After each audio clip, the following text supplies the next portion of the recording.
Le long des côtes sablonneuses de l'Oregon, vous trouverez la petite ville côtière de Cannon Beach. Mais pour vous y rendre, vous devrez très probablement emprunter l'autoroute 101.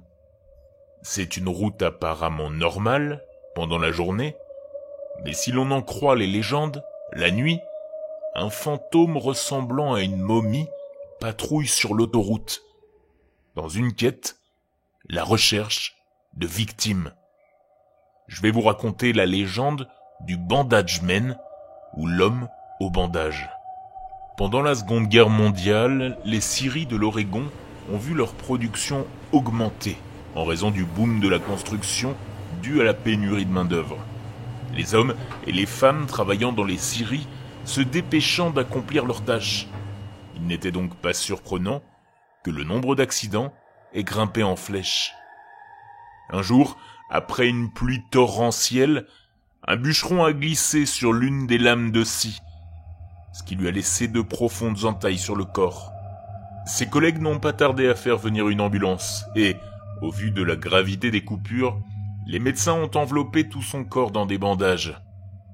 L'ambulance est partie en trombe, mais dans un dangereux virage de la route 101, près de Cannon Beach, la chaussée glissante l'a fait s'écraser. Peu de temps après, la police est arrivée et elle a trouvé les ambulanciers inconscients. Mais l'homme, enveloppé dans des bandages, avait disparu. Des recherches ont bien été menées au cours des 3 jours suivants, mais elles n'ont finalement été interrompues.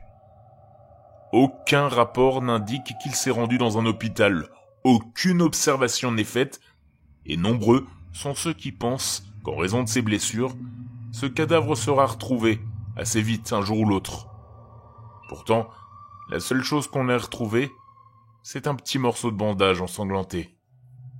Plusieurs années plus tard, un jeune couple gare sa camionnette le long d'une section isolée de Cannon Beach, sur la route 101.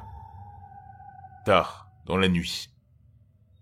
Quelques instants après s'être garés, ils entendent des bruissements provenant des bois voisins, mais pensent qu'il ne s'agit que du vent.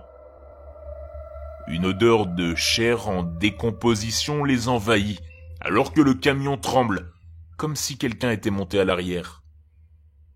En regardant par la fenêtre arrière, ils furent terrifiés de voir un homme couvert de bandages ensanglantés qui les regardait fixement. L'homme, bandé, se mit à hurler et à frapper sur le toit du camion. Le conducteur fait démarrer la voiture et s'éloigne de la zone de stationnement, faisant une embardée sur la route, évitant de justesse un accident. Lorsqu'il s'est finalement arrêté et a fait demi-tour, l'homme au bandage avait disparu. Après avoir roulé jusqu'à un endroit bien éclairé, le conducteur s'est glissé hors du camion et a fouillé à l'arrière. Il n'y a trouvé qu'un morceau déchiré, des bandages ensanglantés. Depuis ce jour, on a signalé à plusieurs reprises que l'homme au bandage apparaissait à d'autres personnes, à l'arrière ou sur le toit de leur voiture. Certains affirment que son apparition a causé de nombreux accidents et décès. Les légendes disent que l'homme au bandage est maintenant une sorte de ghoul ou de zombie qui chercherait à se nourrir de chair. Il arrive souvent que des animaux de compagnie disparus à Cannon Beach soient retrouvés à moitié dévorés et soient considérés comme des victimes du Bandage Man.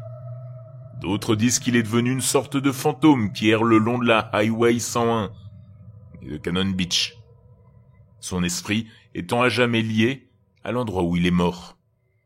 Si jamais vous roulez sur la Highway 101 et qu'une odeur de chair en décomposition envahit votre voiture, soyez prudent, car l'homme au bandage ne pourrait pas être si loin.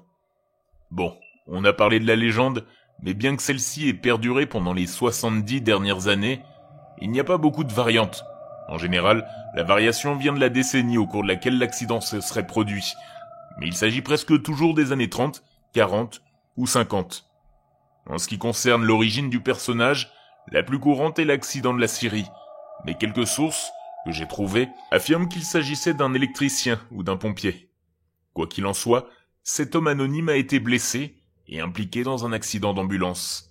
Mais, je sais ce que vous vous dites, est-ce vraiment arrivé ?